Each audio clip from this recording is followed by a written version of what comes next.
We were down in Cuba at Guantanamo Bay when Fidel Castro was in the hills.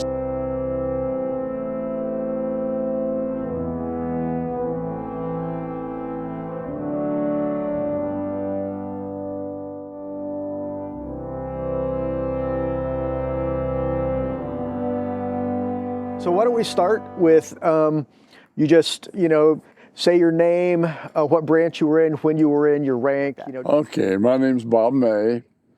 I was in the U.S. Navy, and I was an electrician's mate. I was EM1, a first-class electrician's mate, first-class petty officer. I was, of course, in boot camp at Great Lakes, Illinois. Okay. And then stayed there for a training session on electricity, on being an electrician's mate. About 9 months later, I went in the fall of 1953. Okay. And then in the next late spring, I went aboard a ship in Newport, Rhode Island, a destroyer. They called it a radar picket destroyer. It was an old destroyer, the USS Newman K. Perry. It was launched right after World War II. And then spent time in the Atlantic, and then a few cruises over into the Mediterranean. Nice. And Caribbean, and we were down in Cuba at Guantanamo Bay when Fidel Castro was in the hills trying to take over from Batista. Wow. It was a deal there where started out as a young, just an apprentice, and then while I was aboard until in 1957, advanced through the ranks and became a first-class petty officer. Okay. And then they called us slick arm first. You didn't have hash marks. Yeah. So then, so it was quite a growing experience, and as most people have found in the military, I'm sure. But and when you see people from different areas and different cultures, and see other countries, and always you're glad to get back to the United States. Right. And so. Right. But it was it became, and in fact, on the ship before I got out of the Navy, I was in charge of the electricians gang on the ship, starting Nice. And I think about that, and I think at 22 years old, you've grown a lot. Oh, yeah. And so, anyway, it was a good experience, and Awesome. I appreciate the opportunity to do that, and I was in Washington, D.C. when they were discussing in the Senate eliminating the draft. Oh, wow. And I thought, I think a lot of people could benefit from spending a little time in the service or serving in some way. In some way. I agree wholeheartedly. Yeah. And we'll come back to that. Okay. But let's jump into, I'm sure you have stories that you tell, that your kids know by heart, and everybody around you has heard those stories. Maybe, yeah. So let's tell some of those stories. Well, one thing I think about is a destroyer is not a very big ship, and you spend in rough seas. When you take at least a many 45-degree rolls, and then the pitches, and sometimes the water comes up over the top of you. And I remember a cousin of mine went in the same time I did. He was on an aircraft carrier, which doesn't move much at all. No. And he said, I went to see him and visited his ship one time, and he said, I don't know how you guys survive that. You're underwater more than you're as we see you operating with them. So I think about that, about how it's a young man's game. Oh, absolutely. But the rough seas and all that, and then I think about all the places we've been. We went to Monrovia, Liberia one time. Wow. Our captain was participating in the presidential inauguration one year, and we had planned to spend Christmas and New Year's on the French Riviera. But because we had scored so high on some Yep. thing before, some attitude, but You had the honor of getting to go to Africa selected, instead of the yes. Riviera. Yeah. The That, efficiency, the big E on the ship singled us out, and some efficiency. Right? So yep. anyway, so we had the honor of going down, and it was a good experience. Good.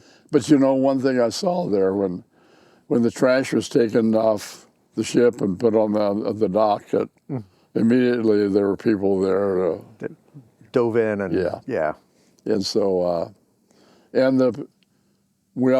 half the ship was, we could, at least half the crew had to stay aboard at any time when we're overseas. But half of us were invited out to the president's villa in Monrovia Wow. for an outing. And we found out later that I thought it was some kind of tough beef or something, but it was monkey. Oh. That was the delicacy, I guess. Wow. But the things like that are, and then the various ports were they're all interesting. And I was in Italy when our first son was born. We're in port and got a telegram. Hi, Dad, I got here today. And all that stuff. And when we crossed the equator, we went from polywogs to shellbacks. Yeah, I've heard that before. Yeah. Yeah. And so that was interesting. Well, we didn't have women on the ships at that time. It was probably a good thing because we weren't very fully dressed when we were crawling around there being polywogs. But I don't know. I remember one time we were in port in Italy someplace, and there had been an uprising. We didn't know what was going on. We knew that we got underway all of a sudden and headed someplace. We didn't know where we're going.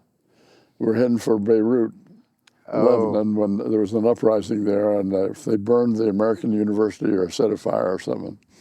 And my wife was back in Illinois because I was going to be gone for 5 or 6 months, and she saw on TV my ship. Oh, wow. She knew where you were. Where I was going, and I didn't. Yeah. So people have asked me about if I was ever in a battle, and I said the only battle was with a shipmate. And well, we had a little disagreement, and anyway, he drew back to hit me, and I thought, okay, now I was kind of cheering him out about something, and so he dropped his hand, and I said, so I went back to what I was discussing, and he hit me, and I had the best shiner, the biggest shiner, and I thumped him a few times, but he had his head covered up, and we didn't talk for a while. But when we did, he said, "You don't know how my head hurt." But I had the shiner. I had to stay away from the officers. Things like that. You've probably experienced some of those things. Yeah. So. Anyway, that's awesome. It was a good experience. That's one thing almost all veterans agree. It especially those of us that were enlisted, we went in like right after high school, and it really sets the tone for your life. I mean, you like you were saying, you grow up, at 21, 22 years old, you're in charge of a lot, have a lot of responsibility, sometimes life or death responsibility. Well, I think I'm a member of the Korean War Veterans Association. Okay. I wasn't in Korea. In fact, I went in a few weeks after the ceasefire. Okay. When I went in the Navy, but our organization is for people who were in the military any place from 1950 to early 55. Okay. And then, of course, people who have been in Korea or in Korea currently, even recent times, are eligible for that. And I know people who've been there and been through so much. Yeah. And we take so much for granted. We do.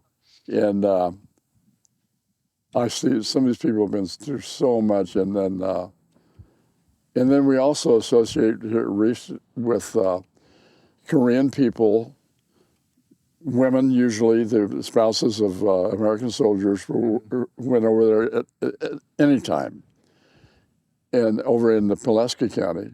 Okay. And it's an association. They are so good and so appreciative, and They attend our meetings, they attend our funerals, they attend funerals of spouses and so on, and we so appreciate them. They're so it's just good to know people from other places, and It is. we're all from someplace. So. Yeah, and that is definitely one thing that the military exposes you to is the rest of the world. Yeah. I mean, both the rest of our country, because you meet.